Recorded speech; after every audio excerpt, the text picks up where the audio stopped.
High guys, welcome to crick chat Venkatesh. మన season రివ్యూస్లో Kolkata knight riders గురించి మాట్లాడదాం. కోల్కతా నైట్ రైడర్స్ గురించి మాట్లాడినప్పుడు ఎలా అయితే పంజాబ్ గురించి మనం మాట్లాడినప్పుడు సామెతలు జాతీయాలు చెప్పుకున్నాం, వీళ్ళకి కూడా ఏంటంటే చేతులు కాలేక ఆకులు పట్టుకోవడం. అంటే వరుసగా వాళ్ళు 5 మ్యాచ్లు ఓడిపోయారు. అంటే దాంట్లో ఒక నో రిజల్ట్ కూడా ఉంది. సో ఫస్ట్ 6 మ్యాచెస్లో they did not win a single match. Almost half of the టోర్నమెంట్లో మీరు ఒక్క మ్యాచ్ కూడా గెలవకుండా ఆ స్టేజ్ నుంచి మళ్ళీ రికవర్ కావడం అంటే చాలా కష్టం. అది రికవర్ అయ్యారు. గొప్ప విషయం ఏంటంటే their second half was extremely good. తర్వాత 7 మ్యాచెస్లో 6 మ్యాచెస్ గెలిచారు. అక్కడి నుంచి ఆ టర్న్ అరౌండ్ స్టార్ట్ అయింది. కానీ ఎంతైనా మీరు మొదట్లో 6 మ్యాచ్లు ఓడిపోయిన తర్వాత కష్టం అవుతుంది. లాస్ట్ మ్యాచ్ వరకు దేవర్ ఇన్ కంటెన్షన్. కానీ ఎప్పుడైతే ఆ రోజు last day of the league స్టేజ్లో డే మ్యాచ్లో రాజస్థాన్ గెలిచిందో, వాళ్ళ మ్యాచ్ స్టార్ట్ అయిన కొద్దిసేపటికి తెలిసిపోయింది రాజస్థాన్ గెలిచిందని చెప్పి ముంబై పైన. సో వాళ్ళకి 15 పాయింట్తో వాళ్ళకి ఏదో మిడికమంటూ ఒక ఆశ ఉంది. దింపుడు కళ్ళ ఆశ అంటాం మళ్ళీ, అలాంటిది ఉంది. కానీ అది కూడా లేకపోయేసరికి ఆ లాస్ట్ మ్యాచ్ కూడా ఓడిపోయారు. ఆ మ్యాచ్ ఓడిపోయారా గెలిచారనేది పెద్ద ఇంపార్టెంట్ కాదు. బట్ జనరల్గా వాళ్ళు డిసప్పాయింటింగ్ సీజన్ ఫర్ దెమ్. ఏది కలిసి రాలేదు మొదటి నుంచి కూడా. వాళ్ళకి ఇంజరీస్ ఏంటి, రకరకాల సమస్యలు రావడం. ఐ థింక్ ఆక్షన్లో కూడా తప్పులు చేశారు. అన్నీ మనం మాట్లాడదాం. అది పరిస్థితి. But they finish 7th.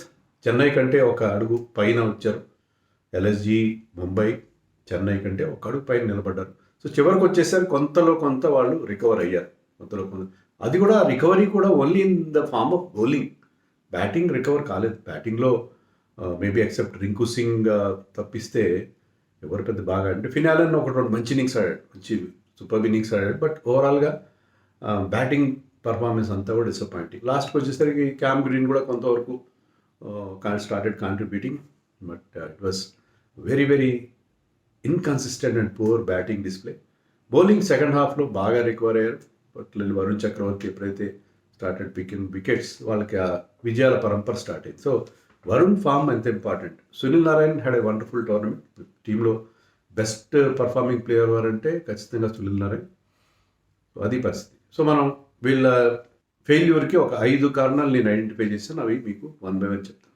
First and foremost వీళ్ళ ఫెయిల్యూర్కి మెయిన్ కారణం ఏంటంటే ఇంజరీస్. టోర్నమెంట్ స్టార్ట్ అవ్వకముందే హర్షిత్ రాణా గాయపడ్డాడు. హర్షిత్ రాణా చాలా ఇంపార్టెంట్ మెంబర్. ఎందుకంటే పవర్ ప్లేలో బౌలింగ్ వేస్తాడు, అవసరమైతే మిడిల్ ఓవర్స్లో వేస్తాడు, డెత్లో మంచి స్లోయర్ బాల్స్ ఉన్నాయి అతని దగ్గర. And he can also bat a bit. Batting కూడా చేయగలుగుతాడు. మంచి కాంపిటేటివ్, అంటే మంచి ఫియర్స్గా ఉంటాడు అతను. So is very useful cricketer to have in your team. So Harshit Rana వాళ్ళు టైటిల్ గెలిచినప్పుడు 2 సీజన్ల క్రితం he played an important role. So Harshit Rana అతని అగ్రెషన్ అవన్నీ కూడా they missed him sorely. So అతను రూల్ అవుట్ అయిపోయాడు టోర్నమెంట్ స్టార్టింగ్. అంతకుముందు ఆ తర్వాత ముస్తఫిజుర్ ఎపిసోడ్ కూడా మీకు తెలుసు. వేరే పొలిటికల్ రీజన్స్ అనేది వాట్ ఎవర్, అతన్ని కూడా వాళ్ళు పెద్ద అమౌంట్ పెట్టి తీసుకున్నారు. సో వాళ్ళు ఏంటంటే హర్షిత్ రాణా, ముస్తఫిజుర్ వీళ్ళందరూ ఉన్నారు మన బౌలింగ్లో. మతీషా పతిరాణా. సో బౌలింగ్ బ్రహ్మాండంగా, స్పిన్నర్కి ఎప్పుడు తిరగలేదు కదా. సో పేస్ బౌలింగ్ కూడా చాలా బాగా అనిపించింది with Cam Green as their 4th seamer. Cameron Green 4th seamer, Mustafizur, Matheesha Pathirana take care of the death bowling, and Harshit Rana is there also, Vaibhav Arora వాళ్ళు. సో వీళ్ళకి బ్రహ్మాండమైన బౌలింగ్ లైనప్ లాగా కనిపించింది.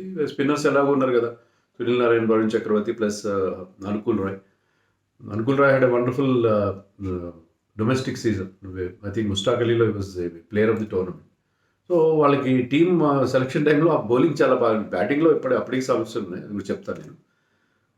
సో ఆ ఇంజరీస్ వాళ్ళని చాలా ఇబ్బంది పెట్టి, నాట్ ఓన్లీ హర్షిత్ రాణా, సరే ముస్తఫిజుర్ వేరే రీజన్స్తో వెళ్ళిపోయాడు.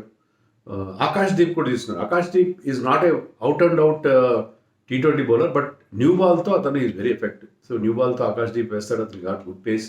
అతను కూడా ఇంజరీ అయింది. సో అది వాళ్ళు, అందుకంటే ముఖ్యంగా పతిరాణా ఇంజరీ. సో వాళ్ళ పేస్ బౌలింగ్లో ఏ మాత్రం పస లేకుండా, స్టింగ్ లేకుండా అయిపోయింది. Totally the pace bowling was out of sting. అది వాళ్ళని బాగా బాధ పెట్టిన విషయం. సో ఇంజరీస్ వల్ల వాళ్ళ బౌలింగ్ చాలా వీక్ అయిపోయింది. That's number 1. నెంబర్ 2, వాళ్ళ బిగ్ పిక్స్. వాళ్ళ దగ్గర 65 కోట్లు ఎన్నో ఉన్నాయి. ఆక్షన్లు అందరికంటే, మినీ ఆక్షన్లో అంత పెద్ద అమౌంట్ ఎవరి దగ్గర ఉండదు. But they manage to have that amount. ఆ అమౌంట్తో వాళ్ళు మంచి ప్లేయర్స్ పిక్ చేసుకునే అవకాశం ఉండేది ఉన్నవాళ్ళు. కానీ they went too much for Cameron green ఒకటి వస్తే చాలు అని చెప్పి మ్యాక్సిమం వెళ్ళారు అతని కోసం 25 కోట్లు 25.2 crores పెట్టారు. సో క్యామరన్ గ్రీన్ ఆశించిన స్థాయిలో ఏమాత్రం పర్ఫామ్ చేయలేదు. పర్టికులర్గా అతను బౌలింగ్ వేయట్లేదు. అతను బౌలింగ్ వేయడానికి ఆస్ట్రేలియా రెస్ట్రిక్షన్ పెట్టింది. సో అతను కాంట్రిబ్యూట్ చేయడం మొదలుపెట్టాడు. బౌలింగ్ కూడా వేస్తుంటే బౌలింగ్లో కూడా కాంట్రిబ్యూట్ చేస్తున్నాను టీంకి, మంచి ఓవర్లు వేస్తున్నాను, ఒక 2 వికెట్లు తీస్తున్నాను. తర్వాత అతని బ్యాటింగ్ కూడా ఇంప్రూవ్ అయింది. దాన్ని ఈ started contributing to the team. So అన్ని కోట్లు పెట్టుకుని 20 కోట్లు పెట్టి అర్ధరథుడు అంటే అతను హాఫ్ యూటిలిటీ, అది కూడా ఏమాత్రం బాగా పర్ఫామ్ చేయలేదు. అతను కూడా పైకి కిందకి తిప్పారు బ్యాటింగ్ ఆర్డర్లో. సో ఒక్క ప్లేయర్కి అంత అమౌంట్ పెడతారు మీరు 25 crores. పతిరానాకి 18 crores. పతిరానా ఇంజర్డ్ అని తెలిసి కూడా 18 crores పెట్టారు. Pathirana is injury prone player, అది 18 crores పెట్టారు. తర్వాత ముస్తఫిజూర్కి 9.2 crores పెట్టారు. సో వీళ్ళు ముగ్గురు మీద వాళ్ళ ముగ్గురున్న 65 కోట్లలో ఒక 55 కోట్లు ఈ ముగ్గురు మీద ఖర్చు పెట్టారు. So they good not get good players. ముఖ్యంగా అవన్నీ ఫారిన్ ప్లేయర్స్ పెట్టారు. ఇండియన్ ప్లేయర్స్ ఎక్కువ ఉండరు మినీ ఆక్షన్లో, కానీ మీరు ఒక మంచి ఇండియన్ కీపర్ని అలాంటి తీసుకునే అవకాశం ఉంది. అలాంటిది ఏం చేయలేదు. కోర్స్ తేజస్వి దహియా అని అతను తీసుకున్నారు, అతను పెద్ద క్లిక్ కాలేదు, వేరే విషయం. బట్ ఓవరాల్గా వాళ్ళ ప్లానింగ్ అంతా కూడా సరిగ్గా సాగలేదని అనిపించింది. సో వాళ్ళ ఆక్షన్ స్ట్రాటజీ ఫెయిల్యూర్. వాళ్ళంతా అంటే ఇప్పుడు ఇంగ్లీష్లో ఒక సామెత ఉంది, putting all eggs in one basket. వీళ్ళు చెప్తారు, మన ఏమంటే పర్సనాలిటీ ట్రైనర్స్ చెప్తారు. వాళ్ళు ఏంటంటే you should not put all eggs in one basket. ఒకే దాంట్లో అంటే మీరు ఒకే ప్లేయర్ మీద అంత అమౌంట్ పెట్టే బదులు వేరే ప్లేయర్స్ని తీసుకుని ఒకరి కాకపోతే ఒకరు మీకు అందించేవారు కదా. రకంగా ఒక ప్లేయర్ మీదే అన్ని కోట్లు పెట్టేస్తే అది వాళ్ళకి ఇబ్బంది పెట్టి. తర్వాత వాళ్ళ కోచ్గా అభిషేక్ నాయర్ని తీసుకున్నారు. Abhishek Nair is a very good assistant coach. ఇదే టీంకి అసిస్టెంట్ కోచ్గా మంచి రిజల్ట్ ఇచ్చాడు. యంగ్స్టర్స్ని అందరినీ, వరుణ్ చక్రవర్తి వీళ్ళందరినీ కూడా అతను బాగా వాళ్ళని, రింకు సింగ్ని వాళ్ళందరినీ సానబెట్టింది అతని. అసిస్టెంట్ కోచ్గా ఇప్పుడు అసిస్టెంట్ డైరెక్టర్ ఉంటాడు, మెయిన్ డైరెక్టర్ ఉంటాడు. అలాగే మ్యూజిక్లో కూడా అసిస్టెంట్ మ్యూజిక్ డైరెక్టర్ చాలా బాగా పర్ఫామ్ చేస్తాడు, ఆర్కెస్ట్రా అరేంజ్ చేస్తాడు, అన్ని రకాలుగా చేస్తాడు. కానీ అతనికే పగ్గాలు అప్పచెప్తే సక్సెస్ కాకపోవచ్చు. ఇతని విషయం అదే జరిగింది. Abhishek Nair prove to be poor coach. Even నేను పైన చెప్పిన పాయింట్ ఏది, ఆక్షన్లో వాళ్ళు చేసిన మిస్టేక్స్, అది కూడా అభిషేక్ నాయర్ ఖాతాలోకే వెళ్తాయి. అది ఇక్కడే కాదు, యూపీ వారియర్స్ కోచ్గా వెళ్ళాడు ఉమెన్స్ దాంట్లో, అక్కడ కూడా ఈ could not succeed. So Abhishek Nair failure చాలా ఉంది. సరే, అతను ఫెయిల్యూర్ ఏంటని మీరు అడగచ్చు, చెప్తాను నేను. ఫెయిల్యూర్ కూడా చెప్తాను. ఫెయిల్యూర్ ఓపెనింగ్ కాంబినేషన్ పెద్దగా మార్చాడు, ఎవరు ఆడతారో తెలియదు. అండ్ వాళ్ళ కెప్టెన్ రహానే ఓపెనర్గా వెళ్తున్నాడు. రహానే స్ట్రైక్ రేట్ ఏంటి, ఇప్పుడున్న మోడర్న్ గేమ్ డిమాండ్స్ ఏంటి? అతను ఓవరాల్ స్ట్రైక్ రేట్ 135 140 ఉంది ఈ సీజన్లో. సో మనకి అతను మిడిల్ ఆర్డర్లో సరిగా ఆడలేడు. సో అతన్ని మీరు పర్సిస్ట్ చేశారు అతనితోనే. ఓపెనింగ్ పార్ట్నర్స్ మా ఫినాలని చాలా లేట్గా ఎంట్రీ ఇచ్చారు. ఫినాలని ఈజ్ ఎక్స్ ఫ్యాక్టర్ ప్లేయర్. మీ మిగతా టీం బాగా ఆడలేదు, ఫినాలని ఆడించి చూస్తే అతను మీకు ఒంటి చేత మ్యాచ్ గెలిపించగల ప్లేయర్ అతన్ని తీసుకోలేదు. ఇంకా ఆక్షన్ విషయానికి వస్తే సార్థక్ రంజన్ ఎవరు ఉన్నారు, ఎవరి కొడుకు అతను, పప్పు యాదవ్ అనే ఒక నొటోరియస్ పొలిటీషియన్ కొడుకు, అతన్ని తీసుకున్నారు. ఇది అది రాహుల్ త్రిపాఠిని తీసుకున్నారు. రాహుల్ త్రిపాఠి ఒకప్పుడు బాగా ఆడినవాడే, ఇండియా కూడా వెళ్ళాడు, ఇండియా కూడా ఆడాడు ఐపీఎల్ బేసిస్ మీద. But now he's not of that stature. So ఇలాంటి selections. Saurav Dubey last 4 matches ఆడిచ్చారు, అప్పుడు బ్రహ్మాండంగా పర్ఫామ్ చేశారు. స్టాల్ లెఫ్ట్ ఆర్మ్ పేసర్, అతను చాలా లేట్గా తీసుకున్నారు. వైభవ్ రావుతో కంటిన్యూ చేశారు. బౌలింగ్ బాగాలేదు వాళ్ళకి, ఫాస్ట్ బౌలింగ్. కానీ సౌరవ్ దుబే ఎందుకు మీకు కనబడలేదు అప్పుడు? తేజస్వి సింగ్ని 3 కోట్లు పెట్టి తీసుకున్నారు, కానీ లాస్ట్ వరకు ఛాన్స్, లాస్ట్లో ఫెయిల్ అయ్యాడు అతను. ఆశించిన స్థాయిలో నెట్స్లో అతను ఆడినట్టుగా లేదు. బట్ ఎనీవే మీరు సెలక్షనే తప్పు కదా అసలు. సో కోచ్ ఖాతాలో చాలా మిస్టేక్స్ మనకి కనిపించినాయి. బ్యాటింగ్ ఆర్డర్లో అందరినీ పైకి కిందకి మార్చడం, ఒక కన్సిస్టెన్సీ లేకపోవడం కోచింగ్ విషయంలో చాలా క్లియర్. అతనితో పాటు మీకు అక్కడ ఉన్నారు కదా, మిగతా వాళ్ళు కూడా ఉన్నారు, లైక్ బ్రావో లాంటి వాళ్ళు ఉన్నారు. కానీ ఎవరు కూడా సక్సెస్ కాని పరిస్థితి మనకు కనిపించింది. సో కోచ్ సపోర్ట్ స్టాఫ్ విషయంలో కూడా చాలా పెద్ద లోపం కనిపించింది. ఇంకా అన్నిటికంటే మెయిన్ బ్యాటింగ్ ఫెయిల్యూర్. నేను ఆల్రెడీ చెప్పిన రహానే 335 runs చేశాడు, 250 చేశాడు. సో కెప్టెన్గా అతను స్ట్రైక్ రేట్ గొప్పగా లేదు, కన్సిస్టెన్సీ కూడా లేదు.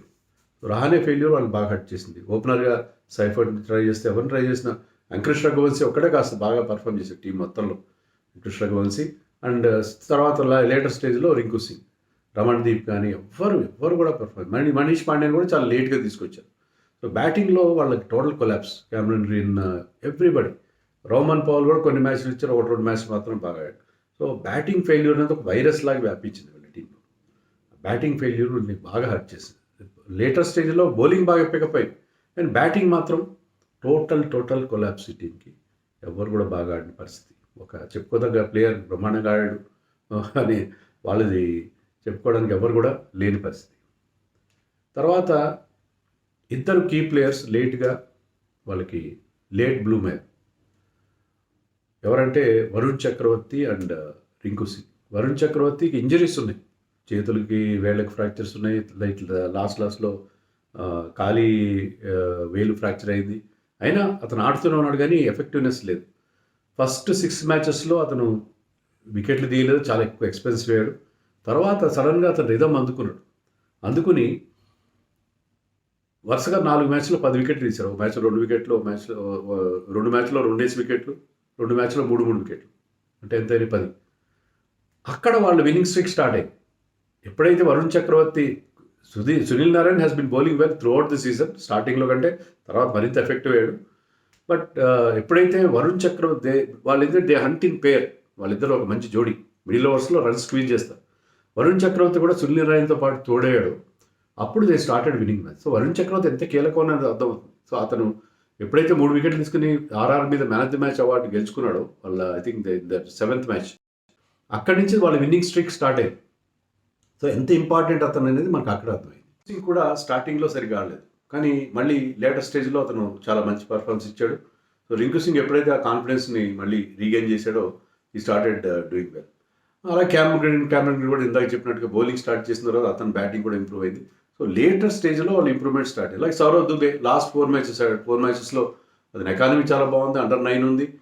4 మ్యాచ్లో 5 వికెట్లు తీశాడు. 3 world cup winning captains out చేశాడు. అతను బట్లర్ అవుట్ చేశాడు, సూర్యకుమార్ యాదవ్ అవుట్ చేశాడు, రోహిత్ శర్మను అవుట్ చేశాడు. సో లాస్ట్లో వాళ్ళు పికప్ అయ్యారు, కానీ టూ లేట్. అప్పటికే జరగాల్సిన డ్యామేజ్ జరిగిపోయింది. సో ఆ లేట్ బ్లూమింగ్ అనేది కూడా వాళ్ళకి చాలా ఇబ్బంది పెట్టి ఇలాగా అనేక కారణాలు ఉన్నాయి. మరి ఏం చేయాలి వాళ్ళు? ఎవరెవరిని రిలీజ్ చేయాలి, ఎవరిని రిటైన్ చేయాలి? నన్ను అడిగితే క్యామరాని రిలీజ్ చేసి మళ్ళీ తీసుకోండి. అంత అమౌంట్ పలకడదు, మళ్ళీ తీసుకోండి. మీకు అవసరం ఉందో అంత అవసరం ఉంది, బౌలింగ్ చేసేట్టుగా ఉంటాయి. లేకపోతే అతను మొత్తానికి రిలీజ్ చేస్తే మీకు 25 crores వస్తాయి. లేదా పతిరానా కూడా ఇంజరీ ప్రోన్, అతను కూడా రిలీజ్ చేయండి. అలా చేస్తే మీకు అమౌంట్ వస్తుంది. మరి నెక్స్ట్ ఇయర్ కూడా మినీ ఆక్షనే కదా, అంత మంచి ప్లేయర్స్ ఉంటారా? చూడండి. ఎందుకంటే మీకు అక్కడ హార్దిక్ పాండ్యా ముంబై నుంచి వస్తున్నాడు. హార్దిక్ పాండ్యా కోసం ట్రేడింగ్ అనేది చేయొచ్చు. మీరు పతిరానా వాళ్ళకి ఇచ్చి ఇక్కడ తెచ్చుకోవడం, లేకపోతే క్యామరీని ఇచ్చి తెచ్చుకోవడం ఏం చేయొచ్చు. హార్దిక్ పాండ్యా తెచ్చుకోవచ్చు మీరు. అదే Rishabh Pant already left captaincy, మరి టీంతో కంటిన్యూ అవుతాడో అతను బయటకు వస్తాడో తెలియదు. అతను కూడా వాళ్ళు బహుశా రిలీజ్ చేశారు. 27 crores వాళ్ళకు రిలీజ్ అవుతాయి. సో అందుకని ఇండియన్ ప్లేయర్స్, ఇండియన్ కోర్ కావాలి మీకు. రహానేని కూడా రిలీజ్ చేయాలి. Rahane captaincy I don't think. అంతకైతే ఏదో హ్యారీ బ్రూక్ పేరు వినిపిస్తుంది. హ్యారీ బ్రూక్ని తీసుకొస్తారా వీళ్ళు అని చెప్పి. లేకపోతే ఈవెన్ జైస్వాల్ బయటకు వస్తాడు, ఎందుకంటే అక్కడ క్యాప్టెన్సీ ఇవ్వట్లేదు అతనికి. జైస్వాల్ బయటకు రావడానికి ఇంట్రెస్టెడ్గా ఉన్నాడు అని కూడా ఏవో కొన్ని రకరకాల వార్తలు వస్తుంటాయి కదా. అక్కడ రియాన్ పరాగ్తో కంటిన్యూ అవుతున్నారు. సో జైస్వాల్ బయటకు వస్తే మీరు ఇండియన్ ప్లేయర్ని క్యాప్టెన్ అనే కాదు, not necessarily captain. Rinku Singh captaincy ఇవ్వచ్చు మీరు. Captaincy is not the major issue. But మీకు బ్యాటింగ్లో సాలిడ్ ఇండియన్ బ్యాట్స్మెన్ కావాలి, అలాగే విత్ రఘువంశీ అండ్ రింకు సింగ్. అంటే రమణ్దీప్లు, మనీష్ పాండేలు వీళ్ళు ఎవరిని రిలయబుల్ కాదు కదా మీకు. సో మీకు ఫారిన్ ప్లేయర్స్ ఉన్నా, ఫినాలన్ లాంటి వాళ్ళు ఉన్నా, లేకపోతే మీకు క్యామరన్ గ్రీన్ ఉన్నా, టిమ్ సైఫర్డ్ ఉన్నా, మీకు వాళ్ళంతా ఆశించిన స్థాయిలో మీరు వాళ్ళ మీద నమ్మకం లేదు. కాబట్టి హ్యారీ బ్రూక్ పేరు కూడా వినిపిస్తుంది. హ్యారీ బ్రూక్ స్పిన్ సరిగ్గా వాళ్ళు అదొక ప్రాబ్లం. సో వాళ్ళు they have to release players like Rahane release చేయాలి. తేజస్వి సింగ్ కూడా అతను 3 crores పెట్టారు. అతను రమణ్దీప్కి 4 crores పెట్టారు. Is not performing. రోమన్ పవల్ కూడా 1.5 crores. వీళ్ళందరినీ రిలీజ్ చేస్తే మీకు చాలా పెద్ద అమౌంట్ వస్తుంది. అట్లీస్ట్ పతిరానా క్యామరూన్లో ఒకరు రిలీజ్ చేస్తే వీళ్ళు గట్టి గుడ్ అమౌంట్. దాంతో మీరు చాలా రివ్యాంప్ చేయాలి. వీళ్ళ టీం కూడా నేను ఇవ్వట్లేదు, మిగతా వాళ్ళకి best possible 11 for next season ఇస్తున్నా. వీళ్ళకి ఇచ్చే పరిస్థితులు లేదు. ఎందుకంటే కెప్టెన్ రహానేతో తప్ప చాలా హెడ్స్ రోల్ అవుతాయి. రోల్ అయినప్పుడు మీకు నాకు అక్కడ 11 కానీ 12 కానీ తయారు చేసే పరిస్థితి కనబడలేదు. అది పరిస్థితి కేకేఆర్ విషయంలో. కేకేఆర్ లాస్ట్లో పుంజుకున్నప్పటికీ కూడా ఎందుకు పుంజుకున్నారు వాళ్ళు? ఎప్పుడైతే ఆ జోడీ సునీల్ నారాయణ అంటే ఎక్సలెంట్ సిక్స్ ఆడిన 13 మ్యాచ్ల్లో 15 వికెట్లు తీశాడు. ఎకానమీ 7.6 6.6 ఎంత ఉంది. సో అండర్ 7 ఎకానమీ ఉండడం అంటే ఈ రోజుల్లో అద్భుతం కదా. సునీల్ నారాయణ ఇప్పటికీ అతని మిస్టరీ కంటిన్యూ అవుతుంది. So Sunil Narayana only escape without having any damage to his reputation. So అది పరిస్థితి. చాలా చాలా మార్పులు చేయాలి కేకేఆర్ విషయంలో. కోచ్ కెప్టెన్తో సహా చాలామందిని మార్చాల్సిన అవసరం ఉంది.